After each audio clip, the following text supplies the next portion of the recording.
اعمش نے بیان کیا، ان سے ابراہیم نے، ان سے علقمہ نے اور ان سے عبداللہ بن مسعود رضی اللہ عنہ نے بیان کیا کہ پہلے نبی کریم صلی اللہ علیہ وسلم نماز پڑھتے ہوئے اور ہم سلام کرتے تو آپ اس کا جواب دیتے تھے۔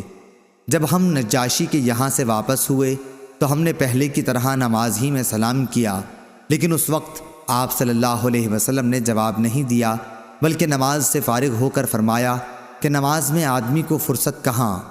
ہم سے محمد بن عبداللہ بن نمیر نے بیان کیا، کہا کہ ہم سے اسحاق بن منصور نے بیان کیا، ان سے حریم بن سفیان نے بیان کیا، ان سے اعمش نے، ان سے ابراہیم نخعی نے، ان سے علقمہ نے اور ان سے عبداللہ بن مسعود رضی اللہ عنہ نے نبی کریم صلی اللہ علیہ وسلم کے حوالے سے پھر ایسی ہی روایت بیان کی۔ صحیح بخاری حدیث نمبر 1199۔